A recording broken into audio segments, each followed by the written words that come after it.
Hello, I'm Mario Toneguzzi, Managing Editor of Canada's Entrepreneur. Joining me today is Sylvain Charlebois, who is Senior Director of Agri-Food Analytics at the Agri-Food Analytics Lab at the Dalhousie University. Sorry about that. Thanks, No Sylvain. problem, Mario. Good morning.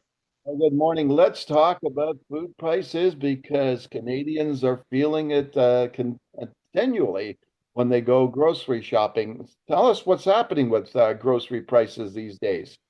Yeah, it's challenging for sure. I mean, as soon as you see this gap between general inflation and food inflation, people will notice higher prices. In some provinces, the gap is 3.6%, like in Saskatchewan, Alberta, where you are. So people will notice. On the lower end, Quebec is at 1.3%, and so, but still. Uh, the food inflation rate has tripled in Canada the last 3 months, while in the US, the food inflation rate is going down. So something is actually going on here. And when you look at the G7 countries, Canada has the highest food inflation rate for the month of April.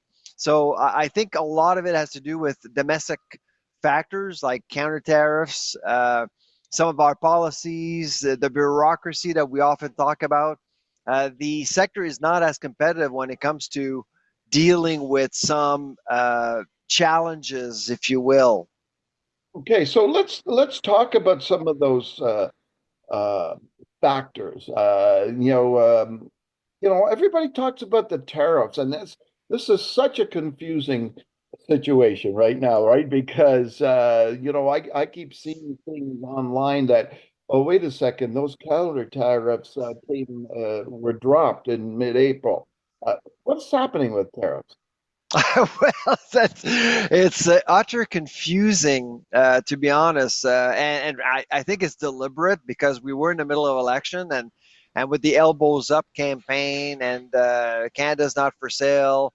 I think patriotism was a big factor when it comes to the election and parties trying to get elected, and so there wasn't a whole lot of chatter around dropping tariffs, but it did happen. It was decided on April 16th. It's in the official gazette in Parliament in Ottawa. It's all there. It's just people just didn't pay attention.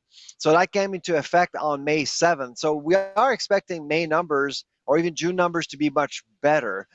Meanwhile, of course, a lot of confusion around what's actually happening. Frankly, I've actually met a couple of companies yesterday right here in Vancouver. They're all telling me that they're not paying any tariffs anymore, which is good news. This is what you want, right? You don't want to make your sector less competitive.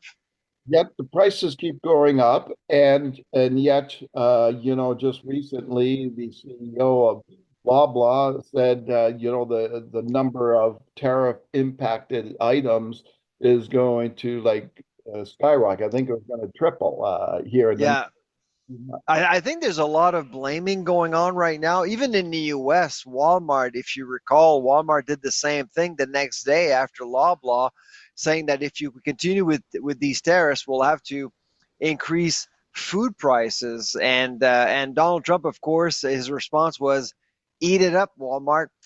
Walmart can eat it up. In fact, actually, it's a powerful organization. Logistics are its core competency. It can deal with geopolitical challenges, but in Canada, things are different. The margin of error is very slim. And Loblaw, I think what it was trying to do was to send a message to Ottawa saying, I think there's a different way to deal with the tariff war going on. We're not as big as the US, and we're not as competitive, and our economy is not as strong. I think that's really what Loblaw was trying to say, but I don't expect more products to be more expensive as a direct result of tariffs. How are consumers responding to all this? Well, it's confusing. I can see it on social media. People are asking, okay, so what's the deal here? And to be honest, I've spoken to a lot of reporters, and they're also very confused about what's going on. And of course, you have the government trying to deny certain things because, of course, it's unpopular to say that we're actually letting go of some of the tariffs against the Americans with no concessions, zero concessions. So it's not politically savvy, or it wouldn't be seen favorably politically to do that. So that's why there's still a lot of confusion. But I hope, and my op-ed this week was really about that. I do think that Canadians deserve more clarity. Entrepreneurs deserve more clarity when it comes to costs and eventual costs down the road. So, but my guess is that the Carney government will actually have a different approach, and frankly, a more positive approach than what we've seen the last few years with the Trudeau regime. Now, in terms of consumer behavior, how do you see them responding to higher prices in grocery stores? What are Bargains, bargains, bargains. That is continuing. Of course, if you look at the Canadian Food Sentiment Index that we released a couple of weeks ago, you can see that bulk buying is the flavor of the month. People are trying to buy more to pay less. In fact, you're seeing it in the numbers from StatScan. Canadians are basically spending the same amount of money retail than 6 months ago, despite inflation. So that tells you exactly where consumers are. Oddly, in food service, people are actually spending more in food service. It's $8 per capita. It's not a whole lot, but still, there's some movement there, probably due to higher prices. But generally speaking, there is some activity going towards food service. So if I'm in the business of food retail, I'd think about that. I mean, I think a lot of people are looking for convenience, ready to shop, ready to go sort of solutions for people like on the go, in transit, things like that.